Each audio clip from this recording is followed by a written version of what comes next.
Students, कैसे हैं आप सभी। आशा करती हूँ कि आप सभी अच्छे होंगे और इसी आशा के साथ स्वागत है आप सभी का आपके अपने YouTube चैनल विनायक जी क्लासेस में। बच्चों, मैं सोनाली आपकी साइंस टीचर आज आपके लिए फिर एक न्यू और इंटरेस्टिंग टॉपिक लेकर के आई हूँ। बच्चों, आज हम कक्षा 10 अध्याय 6 जैव प्रक्रम पार्ट 4 पढ़ेंगे। बच्चों, पिछले वीडियोस में हमने पार्ट 1, पार्ट 2 व पार्ट 3 के अंतर्गत जैव प्रक्रम, जिसके अंतर्गत श्वसन, पोषण और परिवहन तंत्र पढ़े थे। आज उसी क्रम में वीडियो को आगे बढ़ाते हैं, लेकिन वीडियो को आगे बढ़ाने से पहले मैं आपसे रिक्वेस्ट करती हूँ कि बच्चों वीडियो को एंड तक जरूर देखिए। अरे एंड तक देखोगे तभी तो इसको समझोगे, तभी तो इसको अच्छे से एग्जाम में क्वेश्चन अच्छे करके आओगे और अच्छे मार्क्स लेके आओगे। तो इसलिए इसको एंड तक जरूर देखिए और अगर आपको वीडियो पसंद आए और आपको वास्तव में अच्छे से समझ में आए तो प्लीज वीडियो को लाइक कीजिए, अपने फ्रेंड्स के बीच शेयर कीजिए और मेरे इस YouTube चैनल को सब्सक्राइब कीजिए। तो चलिए शुरू करते हैं आज का टॉपिक। बच्चों, पिछले वीडियो में हमने मानव में परिवहन तंत्र पढ़ा था। वहां हमने देखा था कि परिवहन क्या होता है। शरीर में एक जगह से दूसरी जगह चीजों का आना जाना ये परिवहन के अंतर्गत आता है। तो वहां हमने पढ़ा था कि भोजन, ऑक्सीजन का परिवहन वहां पर कौन कर रहा था? रक्त या ब्लड, जिसको हृदय पंप कर रहा था। आज हम पढ़ेंगे पादपों में परिवहन। तो पादपों में भी तो विभिन्न चीजों के इधर से उधर आने की आवश्यकता होती है, मतलब पादपों में भी परिवहन की आवश्यकता है। तो बच्चों, पादपों में परिवहन मुख्यतः दो प्रकार के ऊतकों के द्वारा होता है, एक जाइलम और एक फ्लोएम। जाइलम के द्वारा किसका परिवहन होता है? जल का, क्योंकि आप जानते हो कि पौधों का कौन सा भाग जल एब्जॉर्ब करता है? जड़ें। भाई जड़ें ही तो मिट्टी से जल लेती हैं। मिट्टी से जल जड़ों ने ले लिया, अब पौधों के विभिन्न भागों को, तने, पत्ती, फूल, फल आदि को, इन सबको पानी कौन पहुंचाता है? जाइलम। इसी तरीके से जो फ्लोएम है, खाना कौन बनाता है? पौधों के वायवीय भाग, मुख्य रूप से पत्तियां, और उसको पौधों के विभिन्न भागों में कौन पहुंचाता है? वो फ्लोएम। ये दो विशिष्ट ऊतक होते हैं, जाइलम और फ्लोएम। जाइलम जल का परिवहन करता है और फ्लोएम खाने या भोजन का परिवहन करता है। सबसे पहले हम जानते हैं पौधों में जल का परिवहन। तो बच्चों, पौधों में जल का परिवहन करने से पहले हम ये जानते हैं कि जल पौधों को मिलता कहाँ से है। तो जल व खनिज लवणों का जो मुख्य स्रोत है वो क्या है? मृदा, यानी कि मिट्टी। जल जो होता है वो मिट्टी में होता है और खनिज लवण जल में ही विलेय अवस्था में रहते हैं। तो पौधे जल व खनिज लवणों को किससे लेते हैं? मृदा से। तो मृदा से इनका अवशोषण जड़ के मूल रोम वाले भाग से किया जाता है। बच्चों, जैसे ये मान लीजिए कोई पौधा है, ये पौधे की जड़ें हैं मान लीजिए, तो जड़ों में मूल रोम पाए जाते हैं इस तरीके से। तो ये मूल रोम क्या करते हैं? ये अवशोषण सतह को बढ़ा देते हैं, ये जिससे कि ज्यादा पानी अवशोषित हो तो ये अवशोषण सतह को बढ़ा देते हैं। तो जड़ों का जो मूल रोम वाला भाग होता है उससे जल का अवशोषण किया जाता है। जड़ों की कोशिकाएं जो मृदा के संपर्क में हैं, ये जड़ की कोशिकाएं हैं जो मिट्टी के संपर्क में हैं, वो सक्रिय रूप से आयन प्राप्त करती हैं।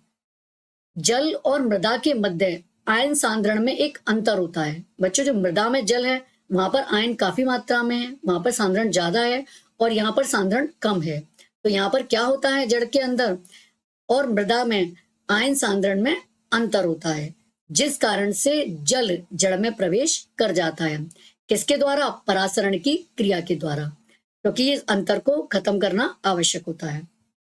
तो अब जल जो है वो कहाँ आ गया? जड़ों में तो आ गया।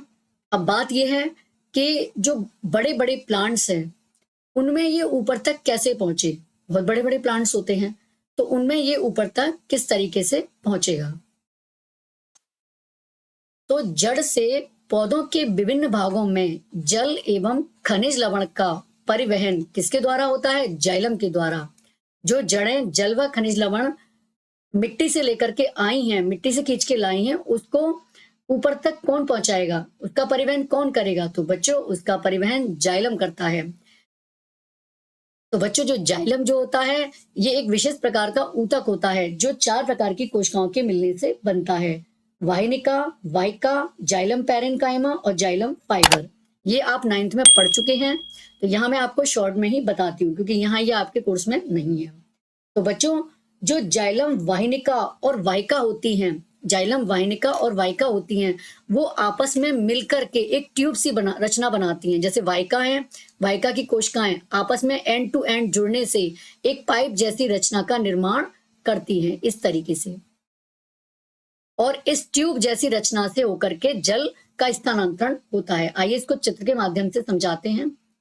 ये देखिए, ये इसकी वाहिनिकाएं और वाहिकाएं इस तरीके से मिलकर के एक ट्यूब नुमा रचना बनाती हैं, जिससे होकर के जो जल है, जो जड़ें खींच करके लाई हैं, वो जड़ ऊपर की ओर पत्तियों और पौधों के विभिन्न वायवीय भागों में पहुंचाया जाता है। तो यहाँ बच्चों ध्यान देने की बात है कि जो जल का जो फ्लो है वो यूनिडायरेक्शनल होता है, एक दिशीय होता है, यानी कि केवल एक ही दिशा में होता है। किधर से?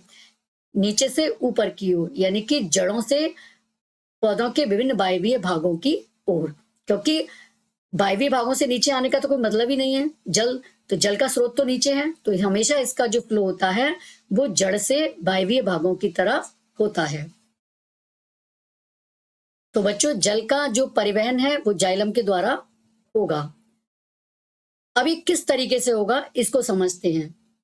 पादप के जो वायवीय भागों द्वारा वाष्प के रूप में जल की हानि वाष्पोत्सर्जन कहलाती है। ये बच्चों हम पीछे भी डिस्कस कर चुके हैं कि पौधों के वायवीय भाग, विशेष रूप से पत्तियां, इनकी सतह पर छोटे छोटे छिद्र होते हैं और ये इन छिद्रों को हम रंध्र या स्टोमेटा कहते हैं। और इन छिद्रों के द्वारा जो पत्तियां होती हैं ये पानी को हर समय वाष्प के रूप में उड़ाती रहती हैं और इस क्रिया को हम क्या कहते हैं? बाष्पोत्सर्जन कहते हैं। रंध्र या स्टोमेटा की रचना भी हम पीछे पढ़ चुके हैं इस तरीके के। ये थी, ये छिद्र हैं बीच में और ये रंध्र या स्टोमेटा है। तो बच्चों, जिस जल की रंध्र के द्वारा हानि हुई है, मान लो पत्तियों ने रंध्र द्वारा जल ऊपर उड़ा दिया, अब वहां पर जल की कमी हो गई, तो वो कमी वाला जल कहां से पूरा होगा? तो उसका प्रतिस्थापन, यानी कि उस कमी को कहां से पूरा किया जाएगा? वो पत्तियों में जाइलम वाहिकाओं द्वारा हो जाता है। मतलब जो रंध्रों ने जो जल उड़ाया है वो फिर कहां से ले लिया जाता है, उसकी पूर्ति कहां से कर ली जाती है? पत्तियों की जाइलम वाहिकाओं के द्वारा। बच्चों, एक्चुअली में होता क्या है कि जाइलम जो होता है, जाइलम का ये जो तंत्र होता है, वाहिकाओं और वाहिनियों के द्वारा जो जाइलम का तंत्र होता है, सिस्टम, ये पूरे प्लांट में होता है। जड़ों में भी होता है, तनों में भी होता है और पत्तियों में भी होता है। ये पूरे में एक तंत्र के रूप में फैला रहता है। तो जैसे ही रंध्र ने पानी को वाष्प के रूप में उड़ाया, उस पानी की पूर्ति जाइलम वाहिकाओं के जल द्वारा हो गई। वास्तव में कोशिका से जल के अणुओं का वाष्पन जो होता है एक चूषण उत्पन्न करता है। मतलब ये जो जल उड़ रहा है इससे एक खिंचाव या चूषण दाब उत्पन्न होता है, जो क्या करता है? ये जल को जड़ों में उपस्थित जाइलम कोशिकाओं द्वारा खींचता है और जल एक स्तंभ का निर्माण होता है। और जब जल ऊपर खिंचता है तो बच्चों जल के एक स्तंभ का निर्माण होता है जो लगातार ऊपर की ओर खींचता है। आइए इसको हम एक चित्र के माध्यम से समझते हैं। ये देखिए, ये जड़ है, ये वाला जो हिस्सा है ये मान लीजिए सपोज दैट ये जड़ है। ये तो बच्चों ये जड़ की बाहरी त्वचा है और ये मूल रोम है। तो ये मूल रोम से होकर के ये मिट्टी के कण हैं बड़े बड़े और इनके बीच में जो जल है वो जल मूल रोम में आ जाता है और मूल रोम के द्वारा किस में आ गया? ये जड़ में। और जड़ के द्वारा फिर ये जड़ के जाइलम से होता हुआ इस तरीके से ये जड़ के जाइलम में आ गया ये। और ये जाइलम देखिए, जड़ का, तने का, पत्तियों का, ये पूरा जाइलम का एक सिस्टम या एक तंत्र सा ये फैला हुआ है। तो अब इस जाइलम के द्वारा जाइलम में जल आ गया। अब क्या होगा? अब ये रंध्र हैं स्टोमेटा, ये देखिए ये रंध्र स्टोमेटा हैं, ये पानी को वाष्प के रूप में उड़ा रहे हैं। तो यहाँ जो जल की हानि हुई है यहाँ कोशिकाओं में, वो कहाँ से पूरी होगी? पत्तियों की जाइलम वाहिकाओं से वो जल यहाँ पर आ जाएगा और फिर यहाँ की कमी ये पीछे से करता जाएगा। तो इस तरीके से एक चूषण दाब उत्पन्न हो जाएगा जिसकी वजह से खिंचाव सा उत्पन्न हो जाएगा और इस खिंचाव की वजह से बच्चों जो पानी है वो मिट्टी से मूलरोमों द्वारा होता हुआ ऊपर तक खिंचा हुआ एक स्तंभ का रूप ले लेगा और स्तंभ के रूप में ये पानी खिंचता हुआ ऊपर की तरफ बढ़ेगा। तो इस तरीके से जल का संवहन पौधों में होता है। अतः हम ये कह सकते हैं कि वाष्पोत्सर्जन द्वारा जल का अवशोषण एवं जड़ से पत्तियों तक जल एवं खनिज लवणों की ऊपरी मुखी गति होती है। ऊपरी मुखी मतलब ऊपर की ओर गति। इसमें गति सिर्फ एक ही दिशा में होती है और वो ऊपर की ओर होती है। भोजन तथा दूसरे पदार्थों का स्थानांतरण। बच्चों, अभी हमने जल का स्थानांतरण देखा, अब हम देखेंगे कि भोजन और दूसरे पदार्थों का स्थानांतरण किस प्रकार होता है। तो बच्चों, अभी हम पिछले वीडियोस में देख चुके हैं कि जो पौधे के वायवीय भाग, विशेषकर पत्तियां, ये क्या करती हैं? ये प्रकाश संश्लेषण की क्रिया के द्वारा भोजन का निर्माण करती हैं। और जो प्रकाश संश्लेषण के जो विलेय उत्पाद हैं, उनका वहन स्थानांतरण कहलाता है। ट्रांसलोकेशन जिसे इंग्लिश में कहते हैं, कहलाता है। जो प्रकाश संश्लेषण के जो प्रोडक्ट बने हैं, उनका वहन क्या कहलाता है? स्थानांतरण या ट्रांसलोकेशन। तो बच्चों, यह किसके द्वारा होता है? ये फ्लोएम नामक संवहन ऊतक द्वारा होता है। जिस तरीके से जल का वहन जाइलम नामक संवहन ऊतक के द्वारा हुआ था, इसी तरीके से भोजन का वहन फ्लोएम नामक संवहन ऊतक के द्वारा होता है। तो बच्चों, पहले फ्लोएम की हम रचना देखते हैं। ये भी हम 9th में पढ़ चुके हैं। बच्चों, फ्लोएम भी जाइलम की तरह 4 प्रकार की कोशिकाओं के मिलने से बनता है। चालनी नलिका, साथी कोशिकाएं, फ्लोएम पैरेन्काइमा और फ्लोएम रेशों से मिलकर के बना है। इसमें जो भोजन के स्थानांतरण के लिए जो जिम्मेदार हैं, वो मुख्य रूप से हैं कौन सी? चालनी नलिकाएं और साथी कोशिकाएं। ये देखिए, ये चालनी कोशिकाएं हैं बच्चों। ये इनके ऊपर ये चलनी जैसी एक प्लेट है और इस पर भी छिद्र हैं, छोटे छोटे छिद्र हैं, जिनसे होकर के भोजन का स्थानांतरण होता है। तो ये एक कोशिका है। तो ये कोशिकाएं सिरे पे सिरे जुड़ने से एक ट्यूब का निर्माण करती हैं और इनकी दीवारों में, चालनी नलिकाओं की दीवारों में, यहाँ बीच में भी जहाँ कोशिकाएं सिरे से सिरे पे जुड़ती हैं, वहां भी, और इसकी दीवारों में भी छिद्र होते हैं, छोटे छोटे छिद्र होते हैं इनकी भित्तियों में। इसीलिए इनको चलनी में छिद्र होते हैं ना। इसी तरीके से इनको भी हम छिद्र की वजह से चालनी कोशिकाएं कहते हैं और ये आपस में मिलकर के चालनी नलिकाओं का निर्माण करती हैं। उसके बाद में ये हैं इसकी साथी कोशिकाएं। ये क्या करती हैं? ये भोजन, जब इन चालनी नलिकाओं से होकर भोजन का स्थानांतरण विभिन्न दिशाओं में होता है, तो ये उसको सपोर्ट करती हैं। इसके सपोर्ट से ही भोजन का स्थानांतरण दोनों डायरेक्शन में होता है। बच्चों, जाइलम से जल का जो वहन हुआ था, वो सिर्फ एक दिशा में हुआ था, लेकिन फ्लोएम के द्वारा जो भोजन का स्थानांतरण होता है, वो दोनों दिशाओं में हो सकता है। आवश्यकता पड़ने पे ऊपर भी हो सकता है, नीचे से ऊपर यानी कि जड़ों से पत्तियों तक, और आवश्यकता पड़ने से पत्तियों से जड़ों तक भी होता है। मतलब जहां पौधे को आवश्यकता होती है, वहां पर ये भोजन का स्थानांतरण होता है। तो ये ऊपर, नीचे और ये साइडों में भी भोजन का स्थानांतरण फ्लोएम करता है। प्रकाश संश्लेषण के उत्पादों के अलावा जो फ्लोएम होता है, ये अमीनो अम्ल तथा अन्य पदार्थों का भी परिवहन करता है। बच्चों, प्रकाश संश्लेषण के उत्पादों का तो ये करता ही करता है, उसके साथ साथ अमीनो अम्ल और अन्य पदार्थों का परिवहन भी करता है। यह पदार्थ विशेष रूप से जड़ के भंडारण अंगों, फलों, बीजों तथा वृद्धि वाले अंगों में ले जाए जाते हैं। बच्चों, वैसे तो मुख्य रूप से भोजन पत्तियां बनाती हैं, तो पत्तियों से भोजन बन करके ये विभिन्न भागों में पहुंचता है, जड़ों तक पहुंचता है। जड़ के जो भंडारण अंग हैं, उनमें भंडारित हो जाता है, फलों में पहुंचता है, बीजों में पहुंचता है, और जहां वृद्धि हो रही है, वृद्धि वाले भागों में भी ये भोजन पहुंचता है। तो ये भोजन फ्लोएम के द्वारा विभिन्न दिशाओं में पहुंचता है। मतलब भोजन तथा अन्य पदार्थों का स्थानांतरण संलग्न साथी कोशिकाओं, अभी हमने चित्र में बताई थी, साथी कोशिकाएं जो कि चालनी नलिकाओं से जुड़ी होती हैं, की सहायता से चालनी नलिका में ऊपरी मुखी यानी कि नीचे से ऊपर की ओर तथा अधोमुखी यानी कि ऊपर से नीचे की ओर, यानी पत्तियों से जड़ों की ओर, दोनों दिशाओं में होता है। तो ये बच्चों, आवश्यकता पड़ने पर जो भोजन का स्थानांतरण है वो दोनों ही दिशाओं में होता है। फ्लोएम द्वारा स्थानांतरण ऊर्जा के उपयोग से होता है। यहाँ बच्चों ये खास बात है कि जाइलम द्वारा जो जल का परिवहन था उसके लिए ऊर्जा की आवश्यकता नहीं थी, लेकिन फ्लोएम द्वारा जो भोजन का स्थानांतरण है उसके लिए ऊर्जा की आवश्यकता होती है, वो बिना ऊर्जा के स्थानांतरित नहीं होगा। सुक्रोज सरीके पदार्थ फ्लोएम ऊतक में एटीपी से प्राप्त ऊर्जा से ही स्थानांतरित होते हैं। जो सुक्रोज क्या है, एक कार्बोहाइड्रेट, जब इसका निर्माण भोजन के रूप में होता है तो इनका फ्लोएम ऊतक में स्थानांतरण होगा वो ऊर्जा से ही होगा, और ये ऊर्जा किससे मिलेगी हमें, एटीपी से हम प्राप्त करते हैं। इसको भी एटीपी क्या होता है इसके बारे में भी हम पिछले वीडियोस में समझ चुके हैं। यह ऊतक का परासरण दाब बढ़ा देता है जिससे जल इसमें प्रवेश कर जाता है। तो देखिए बच्चों, इसको एक चित्र के माध्यम से समझते हैं। ये देखिए, ये फ्लोएम की चालनी नलिकाएं हैं, ये चालनी नलिकाएं हैं ये।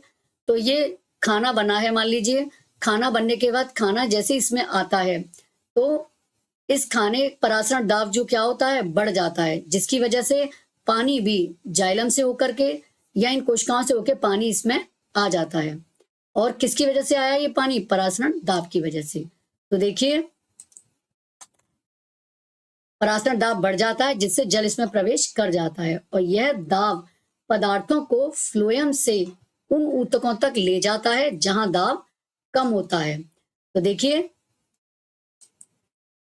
ये जो दाब है, ये दाब क्या करेगा, ये खाने को, जब पानी इसमें आ गया तो दाब बढ़ गया, तो ये खाने को धकेलता हुआ कहाँ ले जाएगा, जहां इसकी आवश्यकता है, यानी कि जहां पर दाब कम है वहां पर ये ले जाएगा। जहां परासरण दाब कम होगा वहां पर ये भोजन को दे देगा और पानी वापस जाइलम में आ जाएगा। इस तरीके से भोजन का स्थानांतरण सक्रिय रूप से मतलब एटीपी के खर्चे के द्वारा, यानी कि ऊर्जा का उपयोग करके होता है। इसमें ऊर्जा का उपयोग हो रहा है, इसीलिए इसको सक्रिय ट्रांसपोर्ट, एक्टिव ट्रांसपोर्ट या सक्रिय स्थानांतरण कहते हैं। यह फ्लोएम को पादप की आवश्यकता के अनुसार पदार्थों का स्थानांतरण कराता है। जहां पदार्थों की आवश्यकता है, पौधे के जिस भाग को आवश्यकता है उस भाग में यह स्थानांतरण फ्लोएम कराता है। तो बच्चों ये था पादपों में किस तरीके से जल, खनिज लवण व भोजन का परिवहन हुआ। अब आगे देखते हैं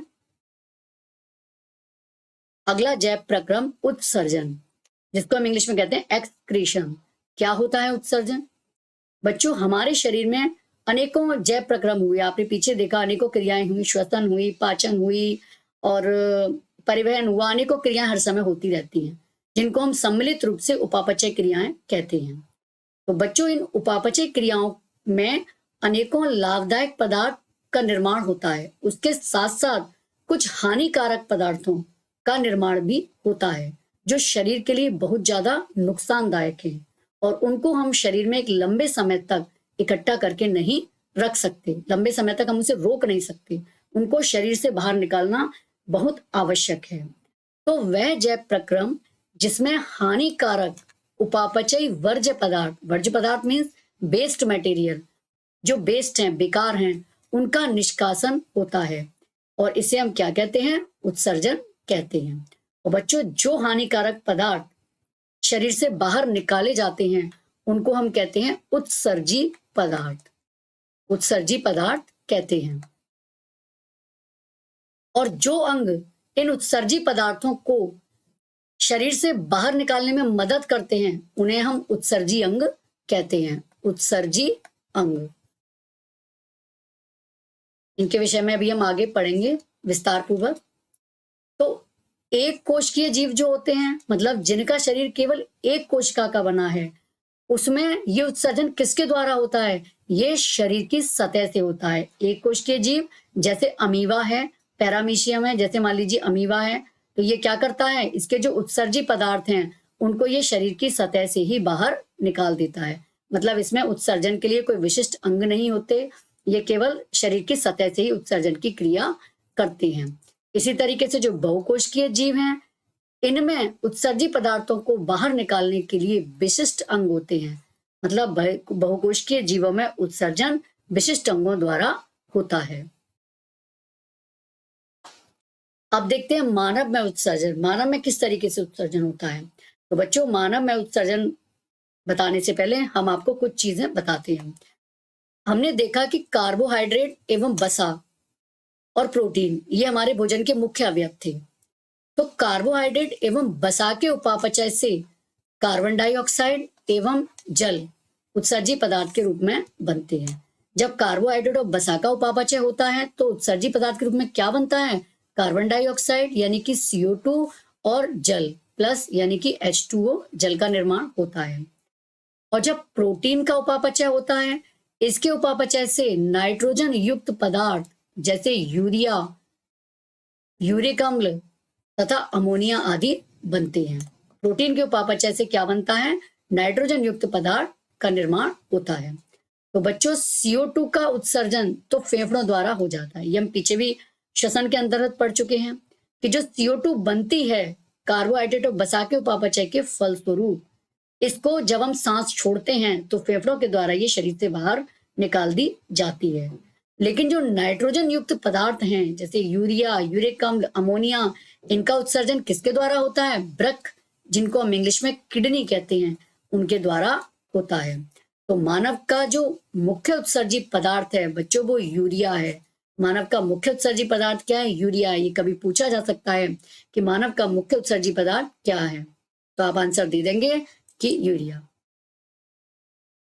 होता क्या है एक्चुअली में बच्चों, जो प्रोटीन होती है ये पाचन के बाद किस में बदलती है, अमीनो अम्ल में। और अमीनो अम्ल ये किसका निर्माण करते हैं, अमीनो अम्ल से बनती है फिर अमोनिया, और अमोनिया से फिर यूरिया का निर्माण होता है।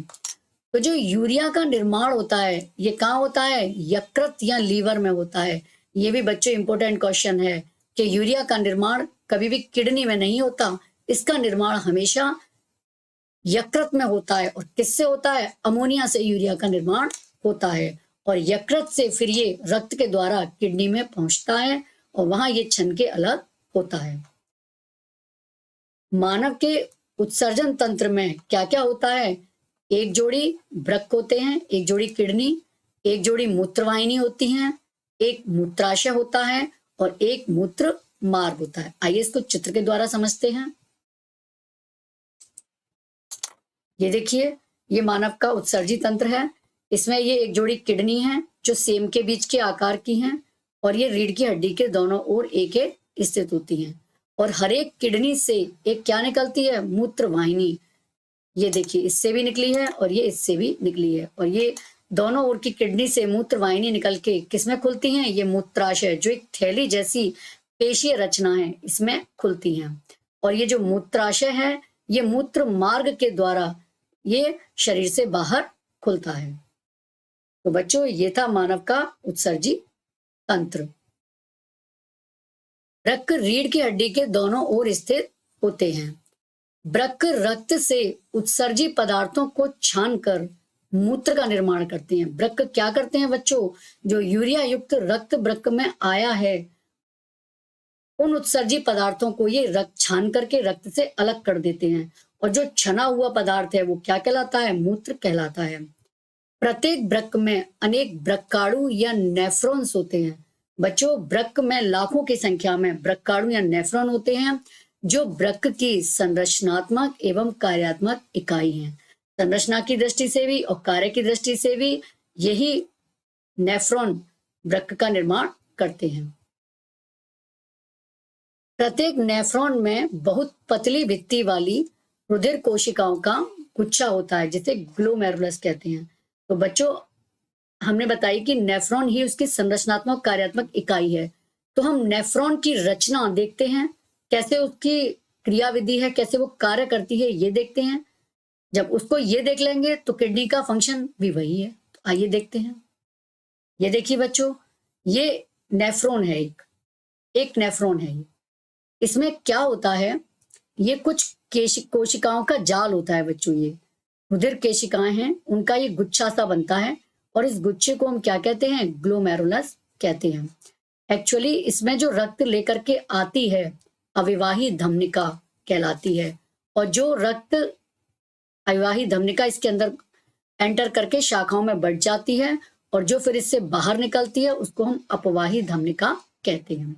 तो बच्चों, ये जो अवाही धमनिका है ये एक शाखाओं में बट के गुच्छे जैसी रचना बना लेती है, जिसको हम ग्लोमेरुलस कहते हैं। और ये जो ग्लोमेरुलस है ये एक कप के आकार की, ये देखो एक प्याले जैसी रचना दिख रही है, एक कप के आकार की रचना में स्थित होता है, जिसको हम क्या कहते हैं? बोमेन संपुट कहते हैं। और ये जो बोमेन संपुट है ये पीछे एक नलिकाकार रचना में खुला है। ये देखिए नलिका की जैसी रचना है, इसमें ये खुला है। और ये जो नलिकाकार रचना है इसको बच्चों हम 3 भागों में बांट सकते हैं। एक तो बोमेन संपुट के नजदीक वाली, जिसको हम कहते हैं पीसीटी, यानी कि प्रोक्सिमल कॉन्वॉल्यूटेड ट्यूबुल्स, यानी कि समीपस्थ कुंडलित नलिका। और जो दूर वाली होती है इसको कहते हैं डीसीटी, यानी कि दूरस्थ कुंडलित नलिका। यह है समीपस्थ कुंडलित नलिका।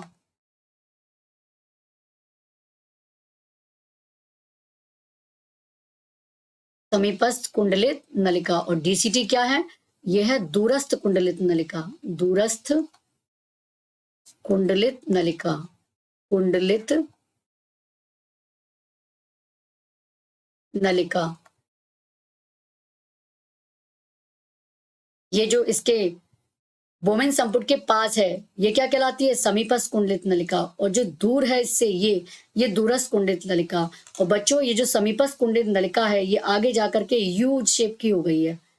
और इस यू शेप भाग को क्या कहते हैं? इसे कहते हैं हेनले लूप। ये जो यू शेप भाग है ये हेनले लूप कहलाता है। Henle loop. ये इस पे कभी भी कंपटीशन में भी क्वेश्चन पूछा जाता है कि हेनले लूप कहाँ पाया जाता है, तो ये किडनी या नेफ्रॉन में पाया जाता है। तो बच्चों ये जो दूरस्थ कुंडलित नलिका है ये एक संग्रह नलिका में खुलती है। ये संग्रह नलिका है और ये संग्रह नलिका जाकर के अपनी ओर की किडनी की मूत्र वाहिनी में खुलती है। कई अनेकों नेफ्रॉन्स की संग्रह नलिकाएं ये आपस में मिलकर के फिर एक मूत्र वाहिनी में खुलती हैं। तो बच्चों ये तो हो गई इसकी संरचना। आइए देखते हैं। प्रत्येक नेफ्रॉन में बहुत पतली भित्ति वाली रुधिर कोशिकाओं का गुच्छा होता है, जिन्हें हम क्या कहते हैं? ग्लोमेरुलस कहते हैं। ये प्याले के आकार की रचना में स्थित होती है, जिन्हें हम क्या कहते हैं? बोमन संपुट या बोमन कैप्सूल कहते हैं। बोमन संपुट पीछे की ओर नलिकाकार रचना में खुलता है और उसके 3 भाग होते हैं। अभी हमने समझाया था, एक बोमेन संपुट के पास वाला समीपस्थ कुंडलित नलिका और यू शेप हेनले लूप, और दूर वाला दूरस्थ कुंडलित नलिका। और ये दूरस्थ कुंडलित नलिका किस में खुलती है? संग्राहक नलिका में खुलती है। अब आती है नेफ्रॉन की क्रियाविधि। नेफ्रॉन किस तरीके से कार्य करते हैं, किस तरीके से ये रक्त को छानते हैं, आइए इसको समझते हैं चित्र के माध्यम से। बच्चों एक्चुअली होता क्या है कि जो अविवाही धमनिका है, ये जो ब्लड इसमें ला रही है बोमेन संपुट में, ये चौड़ी होती हैं, और जो इससे निकल रही हैं अपवाही धमनिका ये पतली होती हैं। ये देखिए आपको चित्र में भी दिख रहा है, ये चौड़ी हैं, ये पतली हैं। तो यानी कि ब्लड जितनी मात्रा में और जिस गति से यहाँ से आ रहा है इसमें, उतनी मात्रा में और उतनी स्पीड के साथ इससे बाहर नहीं निकल पा रहा, क्योंकि ये चौड़ी है। आप एक चौड़े पाइप को मान लीजिए, ये चौड़ा पाइप है, इसका कनेक्शन किसी पतले पाइप से अगर आप कर देंगे तो क्या होगा? यहाँ पर जितना ज्यादा मात्रा में ब्लड आ रहा है उतनी मात्रा में निकल नहीं पाएगा, तो यहाँ पर एक प्रेशर उत्पन्न हो जाएगा। तो बच्चों यही इसमें होता है कि जितना ब्लड आता है उतना निकल नहीं पाता, तो यहाँ पर एक प्रेशर उत्पन्न हो जाता है रक्त का। और इनकी जो दीवारें होती हैं वो तो बहुत पतली होती ही हैं। इसी तरीके से जो बोमेन संपुट है उसमें भी पोडोसाइट्स पाई जाती हैं। ये भी कोशिकाएं होती हैं जो छानने का कार्य करती हैं। ये तो बच्चों ये जो जब ये प्रेशर पड़ता है तो इस प्रेशर की वजह से जो रक्त है वो पोडोसाइट से होकर के छनता हुआ बोमेन संपुट की कैविटी में आ जाता है। यहाँ पर वो रक्त आ जाता है। तो बच्चों यहाँ जो रक्त आया है उसमें रक्त से छन करके उत्सर्जी पदार्थ तो आते ही आते हैं, उसके साथ साथ कुछ लाभदायक पदार्थ भी आते हैं। तो ये देखिए ये लिखा हुआ है कि ग्लोमेरुलस व बोमेन संपुट से रक्त के छनने से उत्सर्जी पदार्थों के साथ साथ कुछ लाभदायक पदार्थ जैसे ग्लूकोज, अमीनो अम्ल, लवण और प्रचुर मात्रा में जल, ये भी प्रारंभिक निस्यंद के रूप में आ जाते हैं। तो बच्चों, जब ये ब्लड का प्रेशर बढ़ता है तो उत्सर्जी पदार्थों के साथ साथ कुछ लाभदायक पदार्थ भी छन करके बोमेन संपुट में आ जाते हैं और इस छने हुए द्रव को हम निस्यंद कहते हैं। अब इससे इन आवश्यक पदार्थों का लेना, वापस लेना तो बहुत जरूरी है, वरना ये भी शरीर से बाहर निकल जाएंगे, ये तो दिक्कत हो जाएगी। तो फिर ये क्या होता है कि ये जो अपवाही धमनिका, इसमें वो पदार्थ नहीं है आवश्यक पदार्थ, इसमें तो छनने के बाद रक्त निकला है वही तो है। तो ये क्या करती है, ये इधर से निकल के और इस हैंडले लूप और समीपस्थ और दूरस्थ कुंडित नलिका के चारों ओर एक जाल सा बना लेती है। ये देखिए जाल सा बना लेती है जिसको हम वासा रिक्ता कहते हैं। तो बच्चों, यहाँ ये जो जाल सा बना है, ये जाल इस समीपस्थ कुंडलित नलिका और हैंडले लूप से जो आवश्यक पदार्थ चले गए हैं उनका पुनरावशोषण कर लेता है, यानी कि उनको वापस एब्जॉर्ब कर लेता है, फिर से उनको अवशोषित कर लेता है। किनको? लाभदायक पदार्थों को। और जब वो लाभदायक पदार्थ इसमें फिर से पुनरावशोषित हो जाते हैं इसके ब्लड में, तो जो बचा हुआ पदार्थ है वो यहाँ पर आकर के क्या कहलाने लगता है? अब वो मूत्र कहलाने लगता है। और फिर ये मूत्र संग्रह नलिका में जाता है और कई इनकी विभिन्न नेफ्रॉन्स की संग्रह नलिका आपस में मिलकर के मूत्र वाहिनी बनाती हैं, मूत्र वाहिनी में खुलती हैं और ये मूत्र कहाँ पहुंचता है? मूत्र वाहिनी में। और मूत्र वाहिनी से फिर ये मूत्राशय में इकट्ठा हो जाता है और जब ये मूत्राशय में भर जाता है तो समय समय पर ये शरीर से बाहर निकाल दिया जाता है। यही हमने बताया है कि इन लाभदायक पदार्थों का चयनित पुनरावशोषण, यानी कि चयन कर करके उनका फिर से अवशोषण होता है, जिससे फिर किसका निर्माण होता है? मूत्र का निर्माण होता है, जो मूत्र वाहिनी से होकर के मूत्राशय में पहुंच के इकट्ठा हो जाता है और मूत्र मार्ग द्वारा बाहर निकाल दिया जाता है। बच्चों, मूत्राशय एक पेशीय रचना है, पेशियों की बनी है और इस पर किसका कंट्रोल होता है? तंत्र का नियंत्रण, यानी कि तंत्रिकाओं का नियंत्रण होता है, इस पर ब्रेन का नियंत्रण होता है। तो इसमें बच्चों हमने जाना कि हमारे उत्सर्जित तंत्र में कौन कौन से उत्सर्जी अंग होते हैं और वो किस तरीके से कार्य करते हैं, इसके बारे में हमने जाना। यही बच्चों आपको एक बात और हम डिस्कस करना चाहते हैं। कृत्रिम वृक्क आपने सुना होगा, डायलिसिस, या जिसको हम कृत्रिम वृक्क अपोहन या डायलिसिस कहते हैं। अपोहन क्या होता है? अपोहन क्या होता है बच्चों? जब किसी के किडनी या वृक्क किसी वजह से, किसी बीमारी की वजह से या कोई चोट लगने की वजह से, आघात की वजह से, और या फिर उसमें पर्याप्त ब्लड की सप्लाई ना हो पाने की वजह से जब वो अपना कार्य करना बंद कर देते हैं तो जो उत्सर्जी पदार्थ हैं ये शरीर में इनकी मात्रा बढ़ने लगती है। वो बढ़ने लगती है तो शरीर में विषाक्तता बढ़ने लगती है और ये विषाक्तता शरीर को बहुत नुकसान पहुंचा सकती है, जिससे मृत्यु भी हो सकती है। तो बच्चों, ऐसे व्यक्ति जिनमें किडनी कार्य करना बंद कर देती हैं तो उनमें जो विषाक्तता बढ़ने पर आर्टिफिशियल किडनी, कृत्रिम वृक्क के द्वारा इन नाइट्रोजनी उत्पादों को रुधिर से डायलिसिस द्वारा या अपोहन, जिसे डायलिसिस भी कहते हैं, उसके द्वारा शरीर से बाहर निकाला जाता है। तो अपोहन और डायलिसिस क्या है? ये नाइट्रोजनी अपशिष्ट पदार्थों को शरीर से बाहर निकालने की एक युक्ति है। अब इसके बाद देखते हैं पादपों में उत्सर्जन। जंतुओं में तो देख लिया हमने कि जंतुओं में तो उत्सर्जन के लिए विशिष्ट अंग थे, एक जोड़ी किडनी थी।